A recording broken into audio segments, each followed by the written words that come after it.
Gente, boa noite mais uma vez. Deixa eu começar te contando uma coisa. Uma das nossas atribuições como líderes da comunidade cristã é viajar, né? E eu gosto de viajar, mas eu quero que vocês saibam que a minha maior alegria está aqui, na minha casa, com quem eu amo, ministrando aqueles que eu amo, aqueles que o Senhor nos confiou. Então é muito bom estar de volta. No fim de semana passado a gente esteve no México ministrando a vários pastores lá, uma igreja também, né? Como eu dizia hoje de manhã, entramos por essa porta e a gente continua servindo o pastor Miguel, porque foi ele que encontrou esse pastor. Isso é uma continuidade de algo que ele começou e a gente está só, né, correspondendo a isso aí. E eu queria te contar que algo que me emocionou profundamente nesse fim de semana do México foi experimentar mais uma vez a bênção de pertencer à família de Deus. Muitas vezes a gente se sente ferido, muitas vezes somos feridos na própria família biológica, às vezes na família da fé, né? E às vezes tem pessoas que até resistem em fazer parte, né, da família de Deus, de uma igreja local, por causa de coisas que aconteceram no passado. E aqui eu quero abrir um parênteses. No sábado retrasado, Luiz ministrou a um grupo de pastores no México. E um pastor em especial, gente, ele amou o Luiz e ele colou nele. Parecia uma sombra. Onde Luiz estava esse pastor fazendo perguntas, querendo saber mais. Foi um encontro muito interessante, né? E esse cara, ele estava na conferência de pastores, a qual a gente foi para ministrar, mas ele, na verdade, ele era da capital do México, da cidade do México. E quando a gente terminou ali, completamos a nossa missão, na segunda-feira na terça-feira a gente estava já se arrumando para voltar, começar a nossa viagem de volta, porque é longa. E aí nós pegamos o primeiro voo, que era de Monterrey para a cidade do México.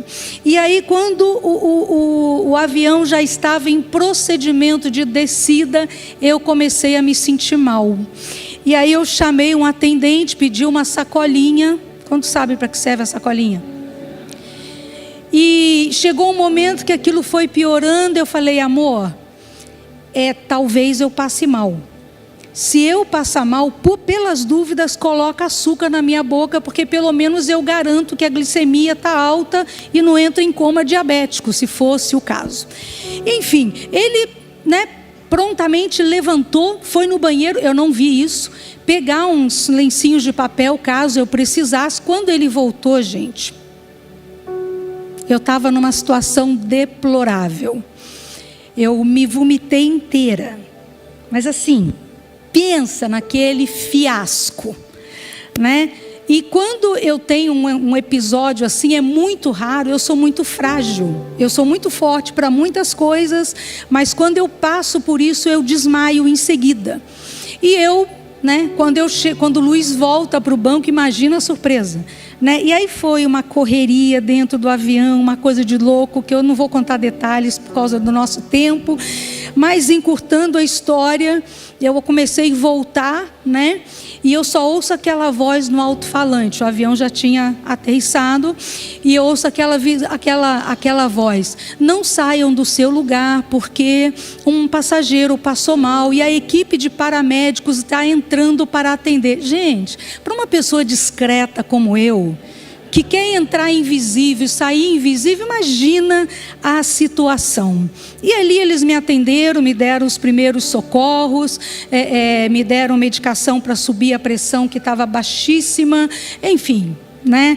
E eu saí do avião com cadeira de rodas, né? Cruzei todo o aeroporto naquele estado, né? Naquele estado.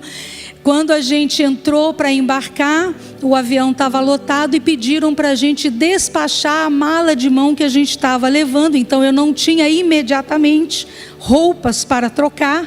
Então eu fiquei um longo tempo naquele estado lamentável, né? E aí eu fui levada, nós fomos levados para a sala de embarque, porque a gente tinha ali uma conexão e esperar umas 4 horas mais ou menos, eu acho. Enquanto isso, mala está vindo e eu andando pelo aeroporto de cadeira de roda, naquele estado, né? E aí o Luiz ligou para aquele irmão do México, né? Que morava na cidade do México e falou: cara, me ajuda aí, estou nessa situação. E rapidamente ele mobilizou a família, pastores para nos atenderem. E quando a gente estava numa sala lá esperando, né, a mala, então chega esse pastor e ele segura na minha mão e ele fala assim: posso orar com você? E ele começou a orar e eu comecei a chorar. Chorar não pela condição que eu estava, porque quando a gente está passando mal, a gente não está nem aí, quem está vendo a gente, você está vomitando, se você não está, você não tem preocupação, não tem pudor nessa hora. O sofrimento é tanto, o mal-estar é tanto, que você só quer que aquilo termine. Mas eu chorei por causa do acolhimento da família da fé. Ele mobilizou muitas pessoas para nos ajudar, né? E naquele momento a gente podia ter escolhido ir para um hotel, um bom hotel, quem sabe um hotel de luxo. Não seria o caso, pastor Luiz nunca pagaria um hotel de luxo. Hoje eu tenho o poder, eu posso falar dele, né? Ele não está aqui. Mas nessa hora você não quer um hotel de luxo. Nessa hora você quer um acolhimento da família.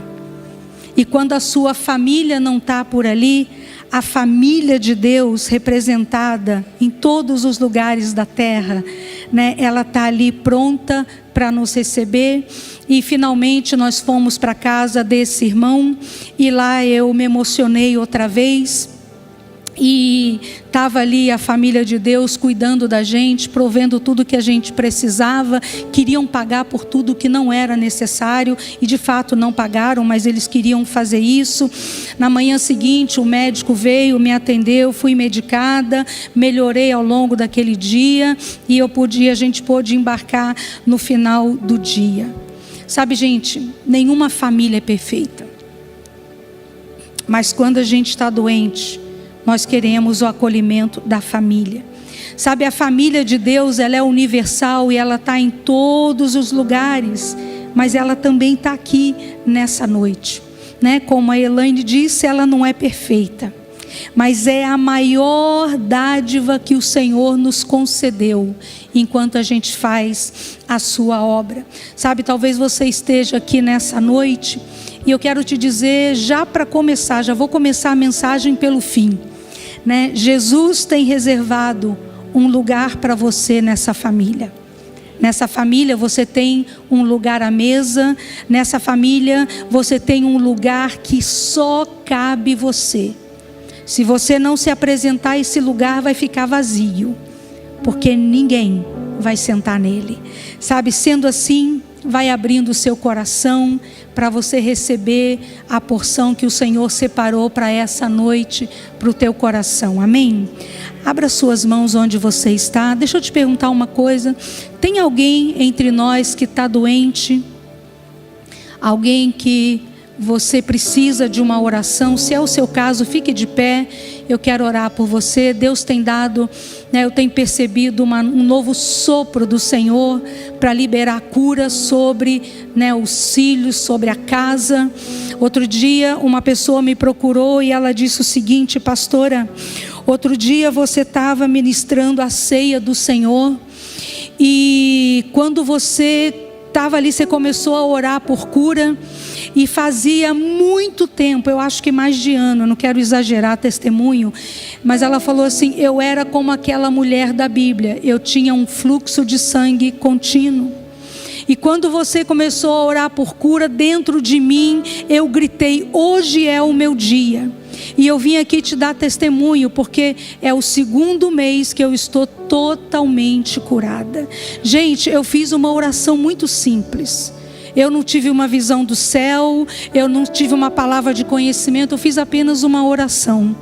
E a minha fé nessa noite é que o Senhor vai fazer o mesmo pela tua vida. Você que está nos assistindo online, também aí no seu lugar, fica de pé, levante a mão, abra o teu coração, creia para que o Senhor te toque nessa noite, em nome de Jesus. Se você quer ficar de pé representando alguém, fique à vontade também. Pai, nessa noite, nós liberamos nesse lugar uma unção de cura.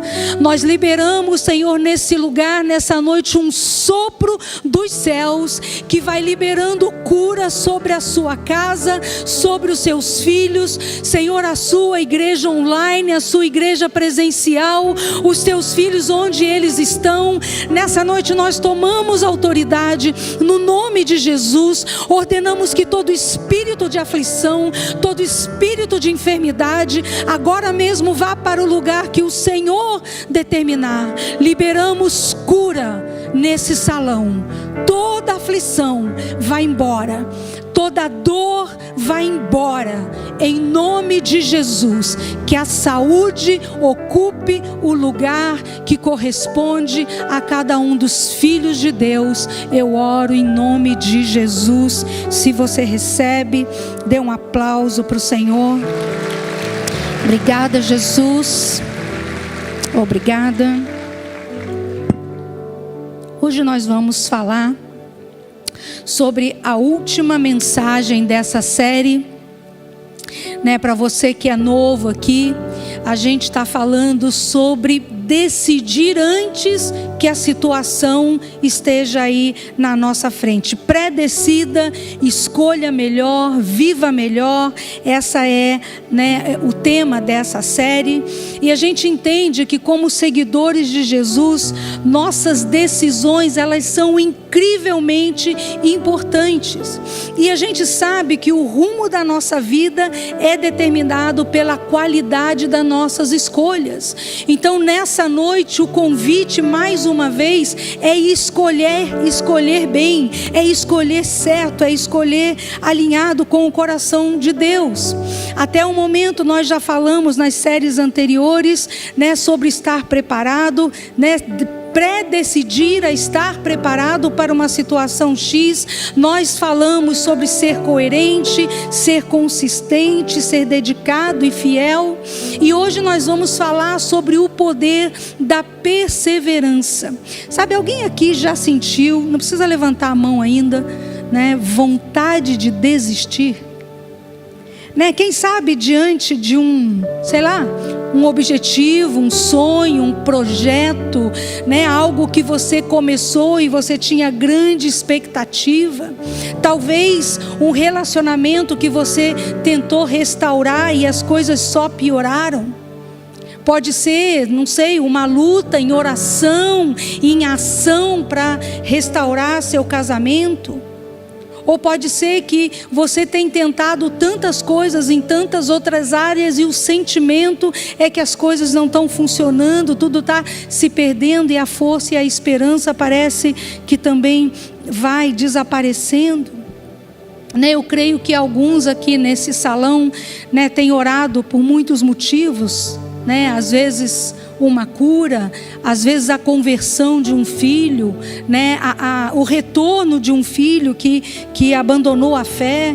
Quem sabe um socorro financeiro, superar uma dificuldade que você não tem conseguido, né, ser livre dela, um vício, um pecado, enfim, quem sabe, né, retomar alguma coisa que você deixou lá para trás. Então, se você está se identificando com algum desses assuntos, é bem provável que o Senhor tenha uma palavra fresca para você nessa noite, amém? 2 Timóteo 4:7, Timóteo diz assim: combati o bom combate, terminei, na verdade Paulo, né? Combati o bom combate, terminei a corrida, guardei a fé. Sabe, se tem algo que eu acredito que todos nós sabem, né? Todos nós sabemos dessa história, disso que eu vou falar, é muito mais fácil começar alguma coisa do que terminar essa coisa. Não levanta a mão, mas quantas coisas lá na sua casa estão começadas e não foram terminadas. Lá no seu trabalho, lá nos seus sonhos. Então eu quero fazer algumas perguntas que você já ouviu em outras séries. O que você acha que separa aqueles que realmente são realizados na vida, né, daquele grupo de pessoas que se sentem vazios? Qual é a diferença daquele grupo que fica lutando para conseguir alguma coisa e essa coisa não chega nunca, daquele grupo que tem alcançado sucesso? E deixe-me dizer o que não é a inteligência deles. A diferença entre esses dois grupos não é inteligência, não é aparência, tampouco são os talentos, a educação que a pessoa recebeu.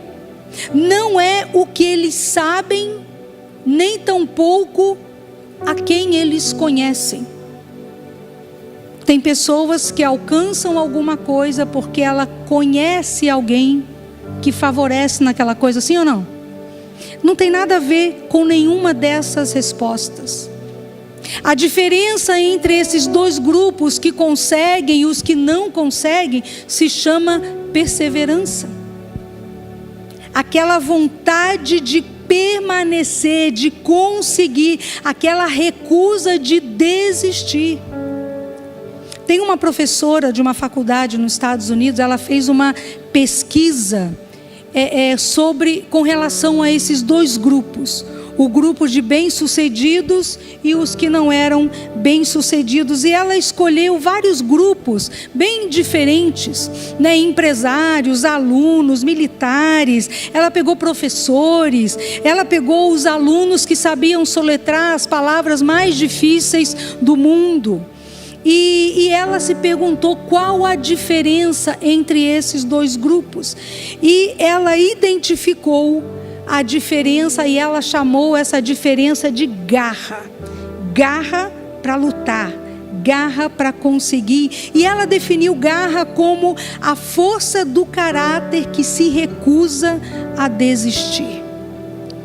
Então a diferença não é o que você sabe, não é quem você conhece, é a sua vontade, a sua decisão de permanecer na luta.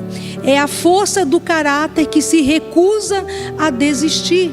Na verdade, ela também joga aqui uma citação interessante. Ela diz que o entusiasmo é comum, mas a resistência é rara. Então, nessa noite, o convite dessa mensagem é: pré-decida perseverar. Pré-decida não desistir.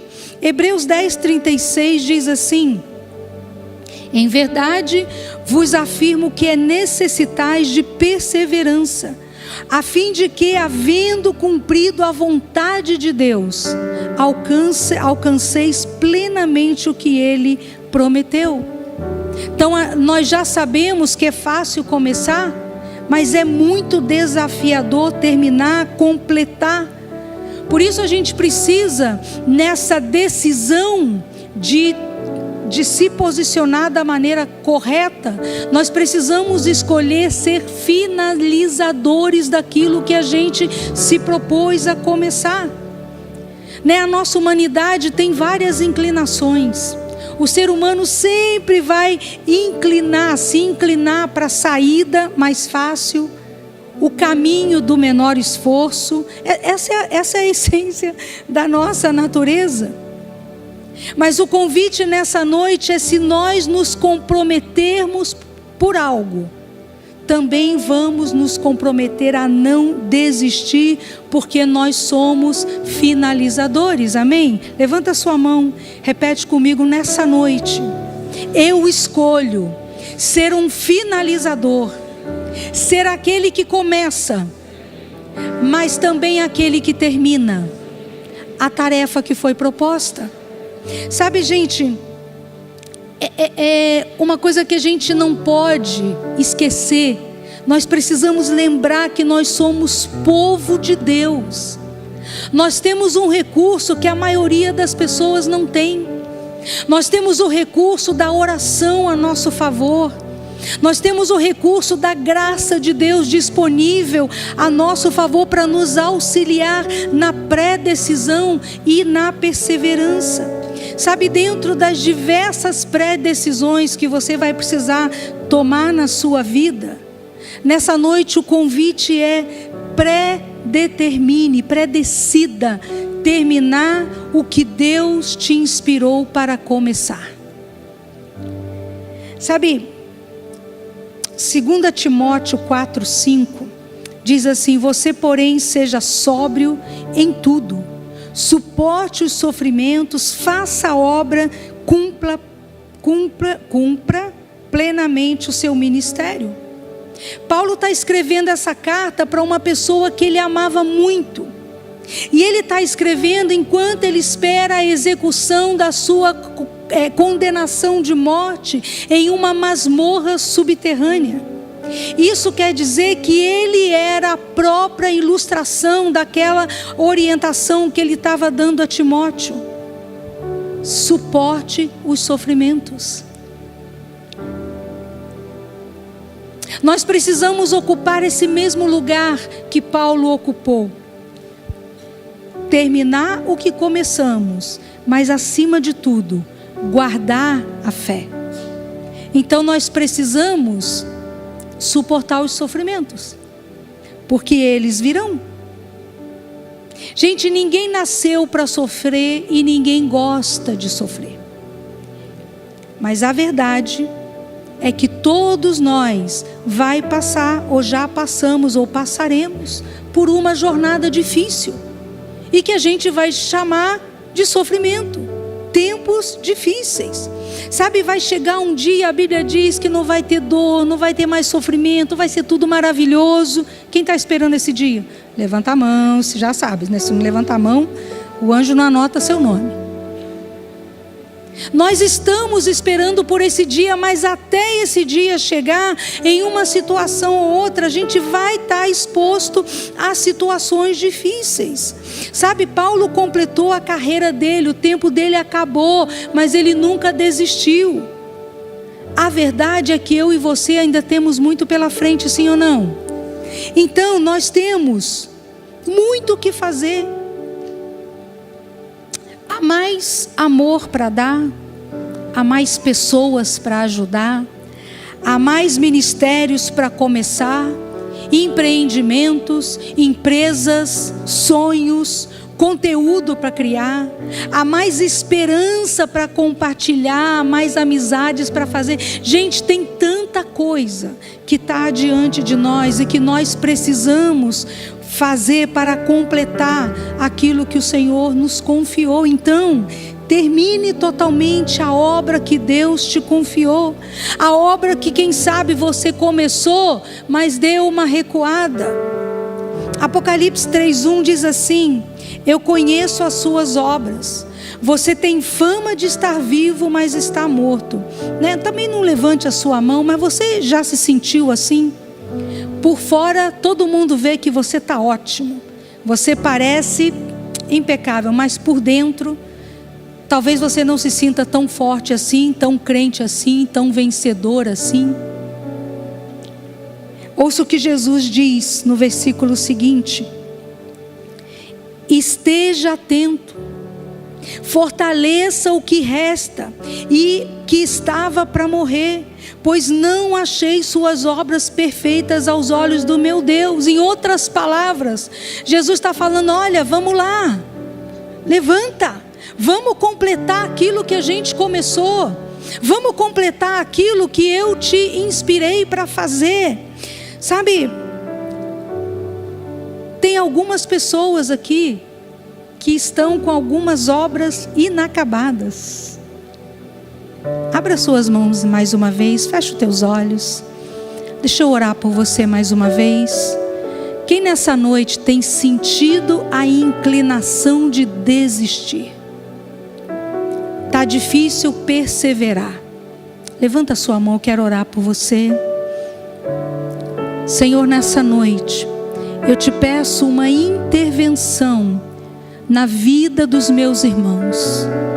Eu tomo autoridade nessa noite em nome de Jesus, e mais uma vez eu ordeno que todo espírito contrário à vontade de Deus, contrário aos planos do Senhor, todo espírito de desânimo, de falta de perseverança, todo espírito que vem para roubar a nossa porção, eu ordeno que bata em retirada agora em nome de Jesus. Eu oro por um sopro, Senhor, um sopro de constância, um sopro, Senhor, de permanência, um sopro de não desistência, um sopro, Senhor, que continua a fazer aquilo que o Senhor confiou. Não é tempo de desistir, não é tempo de sair do jogo, não é tempo de abandonar a batalha, é tempo de perseverar. Eu oro fortalecendo meus irmãos nessa noite, seja em que área for, eu oro em nome de Jesus,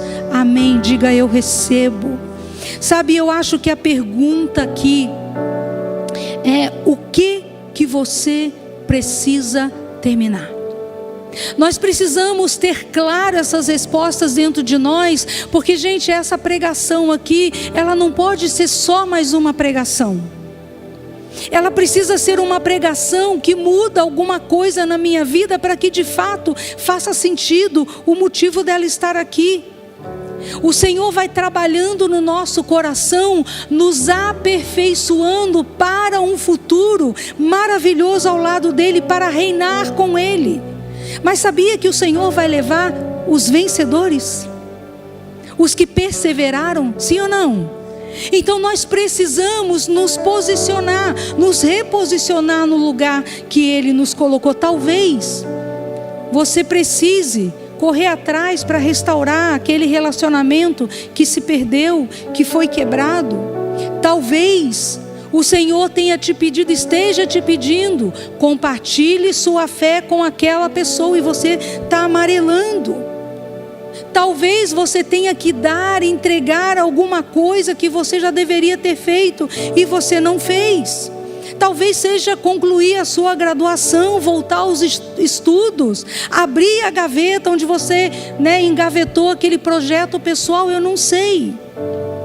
Mas o que eu sei, gente, é que na maioria das vezes que nós consideramos a desistência, na maioria das vezes que nós deixamos de perseverar, é porque nós fomos feridos em algum lugar.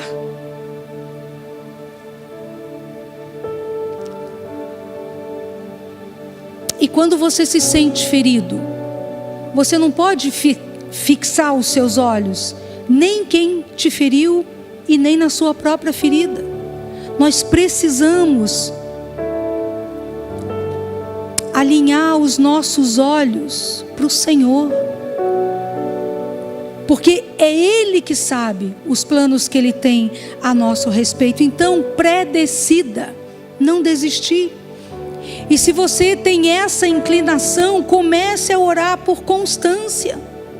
Diga: Pai, eu decidi que eu não vou desistir, mas a vontade está aqui, então faça de mim uma pessoa mais constante. Sabe, quando você persiste, na verdade você está crescendo em maturidade para ser um finalizador. Sabe, houve uma estação da minha vida que uma pessoa muito próxima e muito importante para mim era, na verdade, uma pessoa muito tóxica. E eu levei muito tempo para perceber isso. Ela tinha um jeito muito especial para dizer que eu não era capaz, que eu não ia conseguir e que eu não era inteligente. E impressionante como aquelas palavras tinham um poder tão esmagador sobre mim. Foi danificando a minha autoestima, mas eu não tinha força em mim mesmo para me posicionar diante daquilo. Sabe, e chegou um momento, louvado seja Deus, eu tive um encontro com Jesus. E embora tudo aquilo que eu ouvia tivesse um toque de verdade, porque de fato eu não era tão inteligente, eu não era capaz, eu não conseguiria mesmo, mas eu descobri que em Jesus eu poderia todas as coisas. Eu descobri em Jesus a minha suficiência. E através dele sim eu podia conseguir, através dele sim eu era capaz, através dele sim eu era inteligente, porque nele eu era suficiente. Ele acreditava em mim. E sabe, eu decidi romper com aquele relacionamento tóxico e decidi por fim naquilo, mantive a minha decisão, nunca desisti, nunca voltei atrás, e é por isso que eu estou aqui. Olha o que diz Atos 20, 24.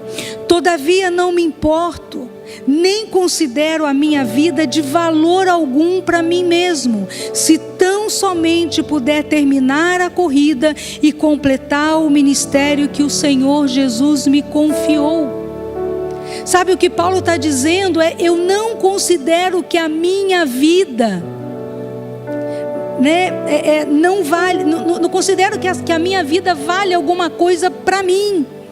Sabe, gente, eu percebi, com a graça de Deus, eu pude discernir aquela estação, e eu cheguei à conclusão que eu não era uma pessoa confiável para fazer minhas próprias escolhas para mim.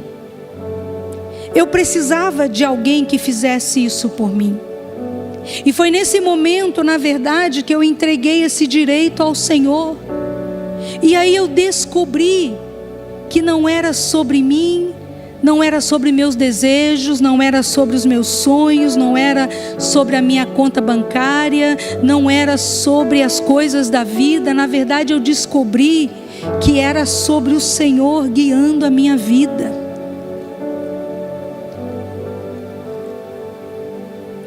Nós precisamos de graça de Deus para discernir essa estação da nossa vida. E se você tem desistido, já desistiu, está desistindo daquilo que Deus te chamou para fazer, para realizar, talvez você está ouvindo demais a opinião das pessoas. E você está falhando em administrar a graça de Deus sobre a sua vida. Então tem algumas lacunas que talvez você precise preencher hoje. O que na sua vida você não considera tão importante assim, que está ocupando um lugar, que está competindo com a vontade de Deus? Sabe, eu considerei que aquele relacionamento não valia mais para mim do que a vontade de Deus. Então, duas perguntas que eu quero que você saia daqui com resposta. O que você precisa deixar? E do que você não pode desistir? Você precisa ter clareza disso para saber como você vai perseverar. Sabe, e me permita continuar te inspirando. Nós precisamos chegar num lugar onde você entenda, onde você diz: diante do meu chamado, do meu comissionamento, ou de qualquer outra coisa que seja importante para você, essas coisas não valem mais do que fazer a vontade de Deus. Você precisa chegar à conclusão de que o teu sucesso está em apenas fazer a vontade dEle, fazer aquilo que Ele te chamou para fazer. Sabe, eu não sei como você vai completar essa lacuna, mas talvez ela pudesse ficar mais ou menos assim: eu não considero que o meu conforto pessoal não vale mais do que fazer a vontade do Pai. Considero que o meu patrimônio não vale mais do que fazer a vontade do Pai. Considero que a opinião das pessoas, o que elas dizem, não vale mais do que as coisas que o meu Pai tem falado. Sabe, nós precisamos preencher essa lacuna dessa maneira. E então, quando você tiver isso claro, dê o próximo passo. E aí você não vai errar o próximo passo, não vai tropeçar, não vai paralisar. Sabe, e nesse ponto, como você corre a sua corrida? Como você termina? Nós precisamos ter muito claro dentro de nós que não tem nada que a gente faça na nossa vida, gente, que seja para nós mesmos. A nossa corrida não é para nós, nós corremos para Deus. Então, se você vai terminar a sua corrida, né? Então decida correr para Deus, decida o próximo passo nessa direção. Você não precisa, obviamente, terminar a sua corrida hoje, você só precisa dar o próximo passo. E aí, quando a gente olha, quando a gente observa a vida de Jesus, o ministério de Jesus, é indescritivelmente poderoso e emocionante observar como ele começou e como ele terminou.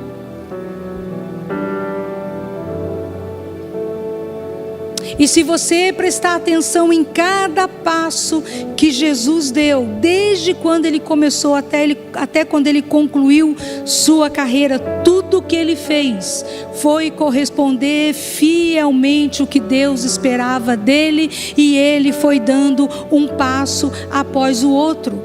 Interessante que antes de Jesus olhar para o céu e clamar: Pai, em tuas mãos entrego o meu espírito, ele disse: acabou.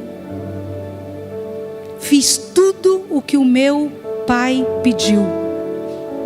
Terminei a prova. E como que ele fez isso? Ele fez isso porque ele estava o tempo inteiro olhando para o Pai. Ele fez isso porque ele não estava correndo por si mesmo, ele estava correndo pelo Pai. E era assim dia após dia, semana após semana, momento doloroso após momento doloroso, sofrimento após sofrimento. Ele, diante de cada situação, Jesus sempre deu o próximo passo. Então, quando as pessoas odiavam Jesus, o que ele fazia? Dava o próximo passo e amava de novo aqueles que o odiavam. Quando atingiram Jesus na face, o que ele fez? Deu o próximo passo, ele ofereceu o outro lado. Quando Jesus estava carregando a cruz morro acima e ele caiu, o que ele fez? Ele se levantou e deu o próximo passo. Pendurado ali na cruz, enquanto zombavam dele, enquanto o envergonhava, ele apenas deu o próximo passo e disse: Pai, perdoa essa turma, eles não sabem o que eles estão fazendo.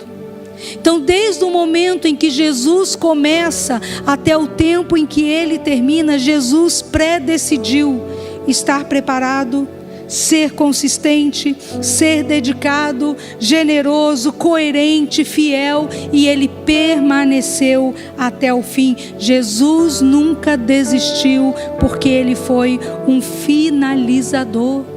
E a vida de Jesus precisa te inspirar, meu irmão.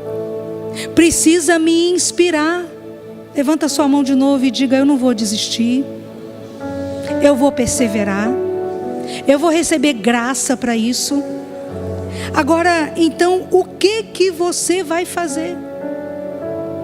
Antes, quando a desistência bater a tua porta, antes de desistir, faça mais uma oração, dê mais uma oportunidade, perdoe outra vez, sonhe esse sonho, decida não sair do jogo, decida dar o próximo passo, e se te derrubarem, levante.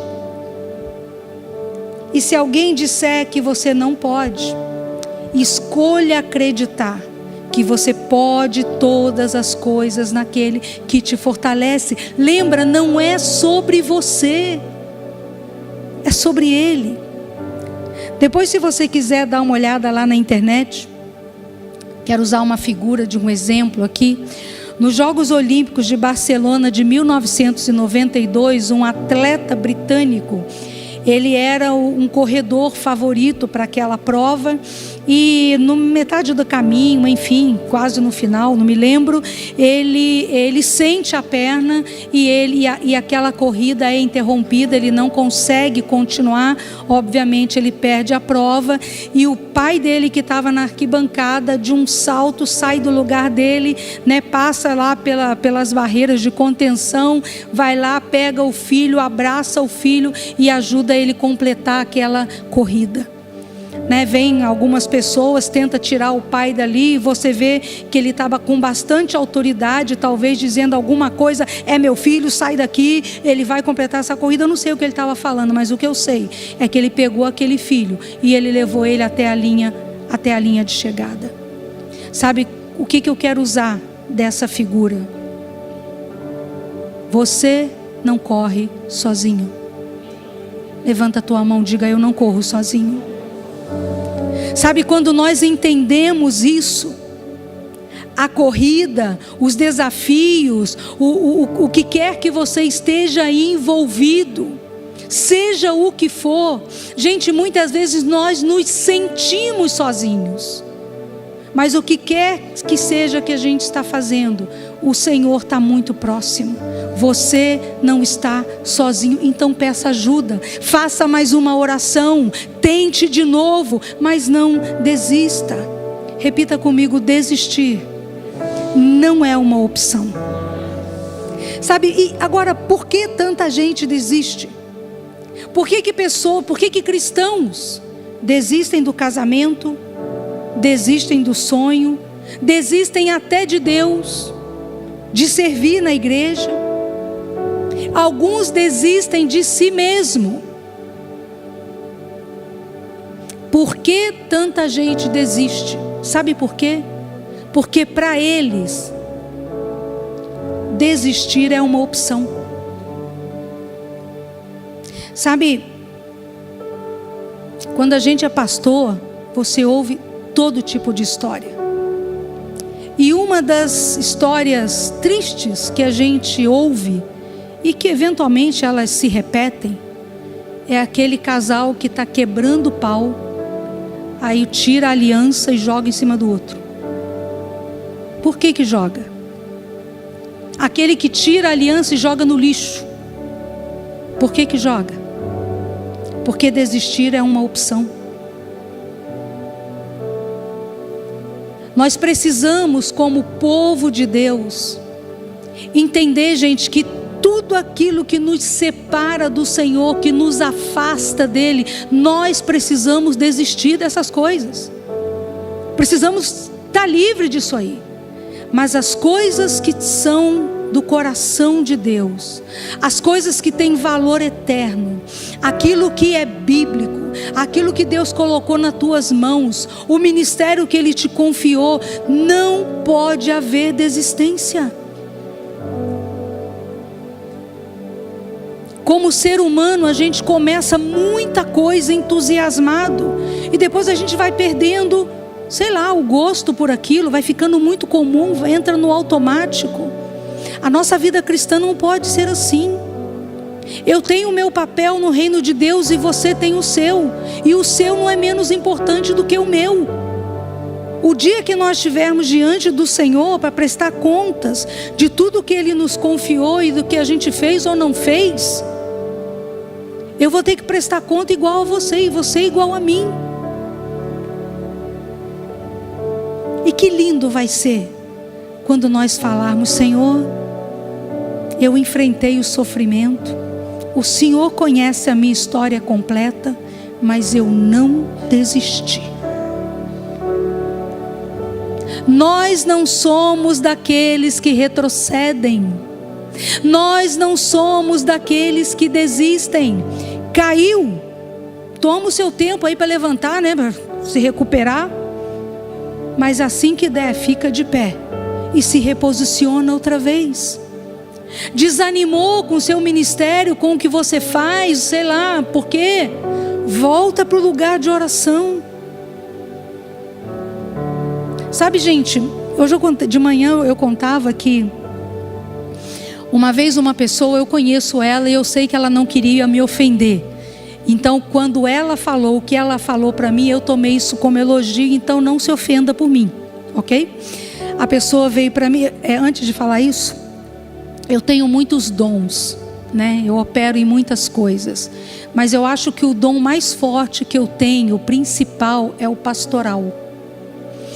E essa pessoa chegou para mim e falou assim: pastora, você cheira a cocô de ovelha. Pode rir. Eu me senti de verdade elogiada. Porque, gente, quem trabalha com ovelha suja vai cheirar a quê? Victoria's Secret? Vai cheirar a ovelha suja. Agora, eu poderia ter saído daquela conversa tão ofendida. Nunca mais eu quero ser pastora. Nunca mais eu quero pastorear ninguém. Estou sendo comparada com isso. Que valor tem isso? Quem sabe o valor que tem o cocô da ovelha? Quantos estão entendendo? Tudo que nós somos chamados para fazer no Senhor, em algum momento vai ser atingido. E eu não posso dirigir a minha vida pela opinião das pessoas, pelo que elas dizem. Nessa situação específica, eu me senti elogiada, porque é verdade. Agora, muitas vezes a gente está servindo o Senhor naquela área que Ele nos confiou, e a gente tem que lidar com tempos difíceis, com opiniões dos outros, com medos, decepções, traições. E nessa hora você precisa fazer uma oração, que aliás é a oração que eu mais tenho feito nesses dias. Senhor, eu não entendo, mas eu escolho confiar no Senhor. Eu não entendo isso aqui, mas eu escolho confiar nos seus processos. Eu escolho confiar nas promessas que o Senhor me fez ali. E aí eu cito algumas coisas.